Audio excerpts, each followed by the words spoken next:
Championship match once again for this junior, the #1 seed. 39-0 on the year. He'll be taking on Oklahoma State's Daniel Cormier, a senior and #3 seed, coming your way from the Big 12. This is the featured matchup of the night. Cael Sanderson's talents were discovered at an early age, groomed by his father and challenged by his brothers. Cael won every title possible from the age of 9. Amazingly, some think his conquests have only just begun.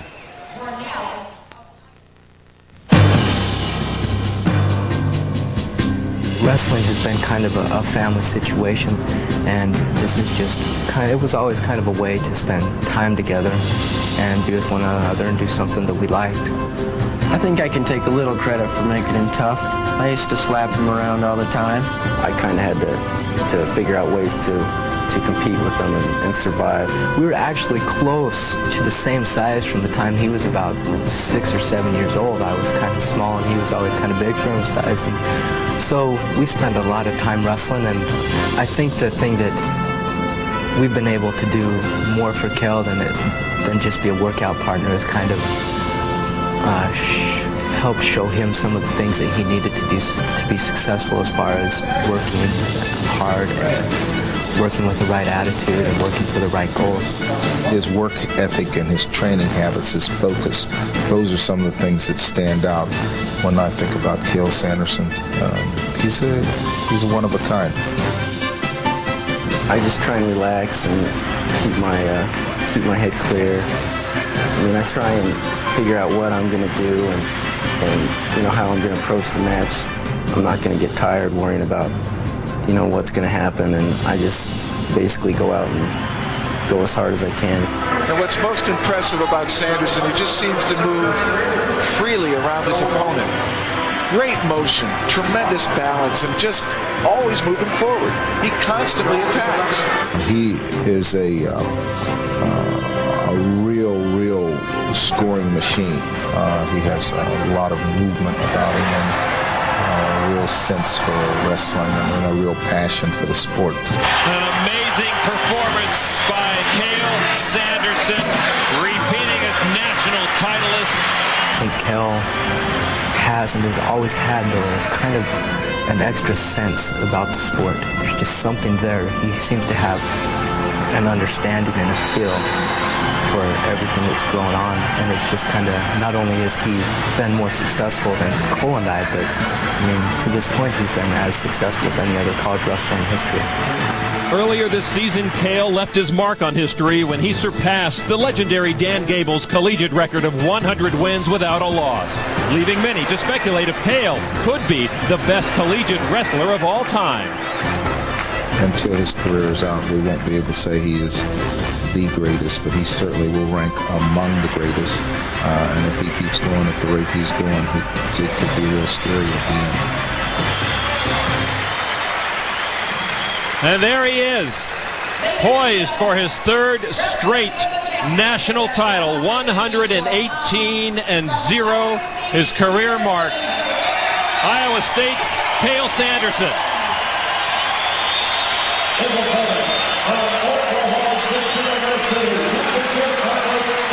Sanderson, of course, the #1 seed, 39-0 on this current season. And he'll be taking on Daniel Cormier of the Oklahoma State Cowboys, the #3 seed and senior. And also, Cormier, one of the best that Sanderson will face all year long. Sanderson on the left of your screen now. And the orange uniform will be Cormier for the Cowboys. It always seems strange, Jeff, when you don't see a lot of Oklahoma State Cowboys in the finals.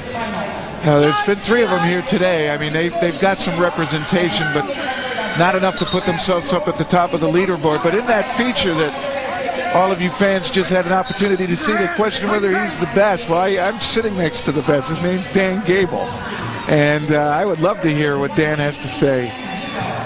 We'll look forward at the start of the 2nd period to talk with Dan and hear his thoughts about Cael Sanderson. Of course, Gable, an Iowa State University Cyclone in his collegiate days.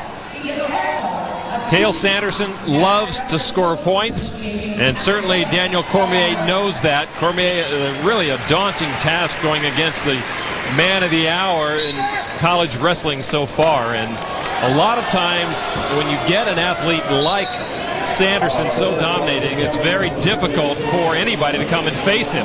Now Sanderson down low has the leg.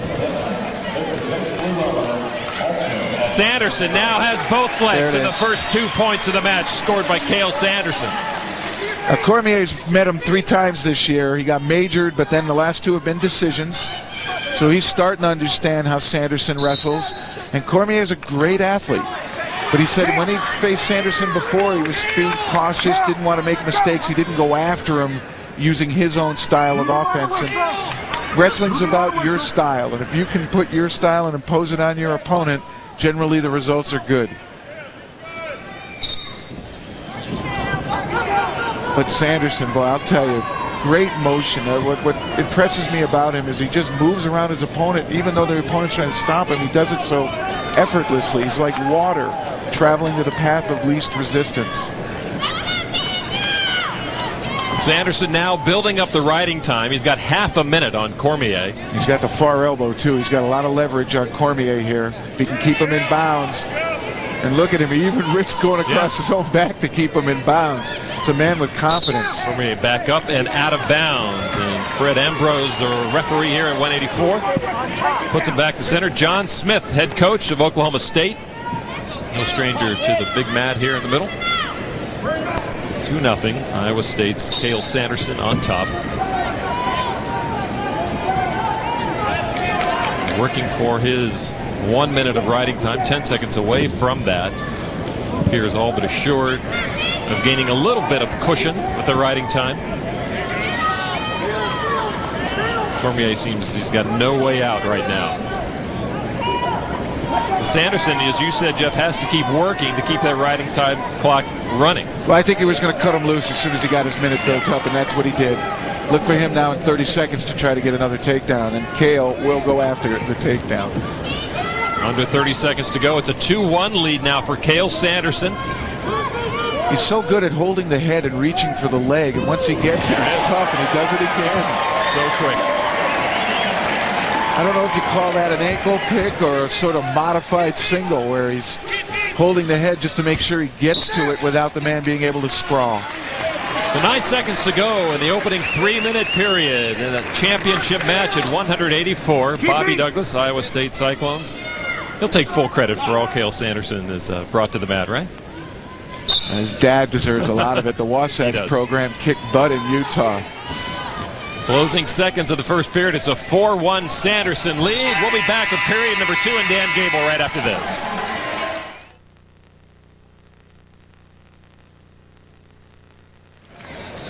Welcome back to the NCAA Division I Wrestling Championships, joined by Dan Gable. Dan, thanks for joining us. Very interesting to watch this man going to your alma mater.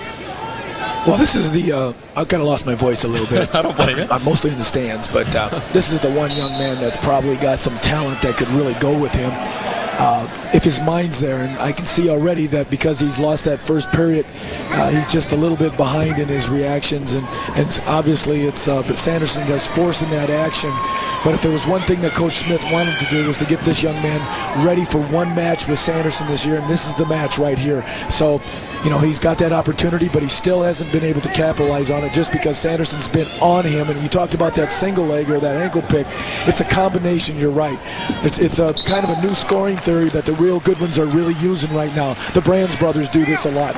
All you do is have to touch a guy's leg, and you go with their body movement, and then you tackle the other ankle.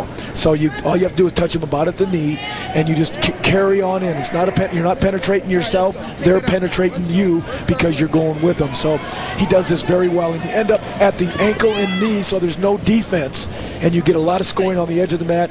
And he does this very well, and because of this, his scoring opportunities are at all times there.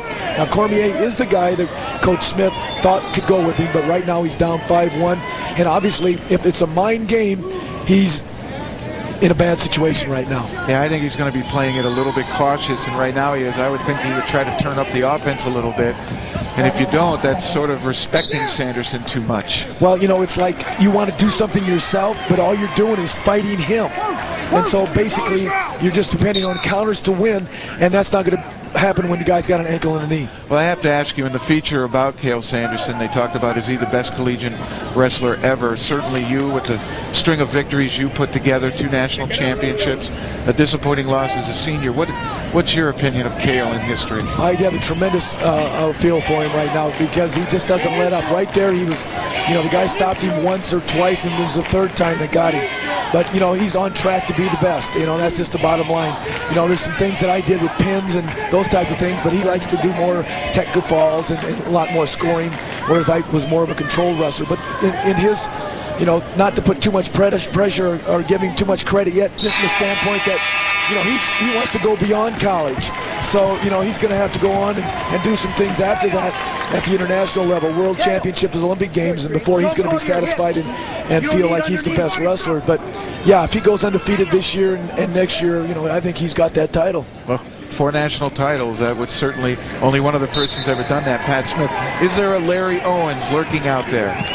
Well, Owens being, of course, I've got to preface that, Owens defeated you your senior year. Usually if there's one out there, he don't want you to know it, because then you start preparing for him too. See, I didn't know Owens was there until the tournament started, so he did a good job of masking it.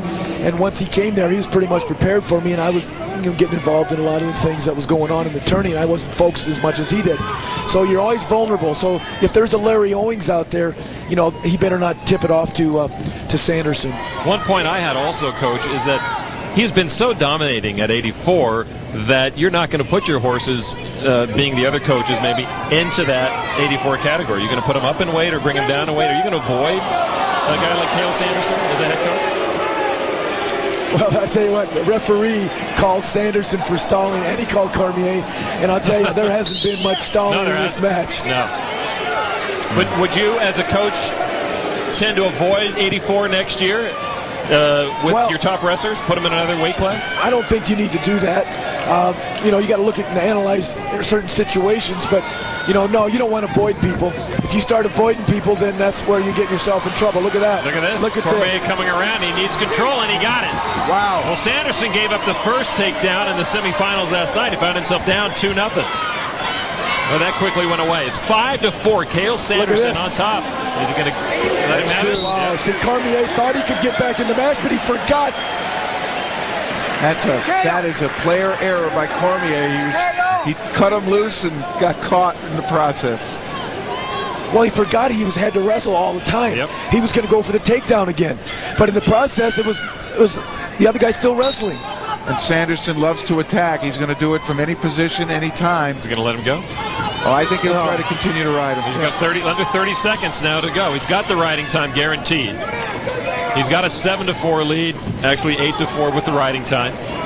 So Cormier has a lot of work to do in very little time. And he's being very smart. You know, I mean, you got to get the win.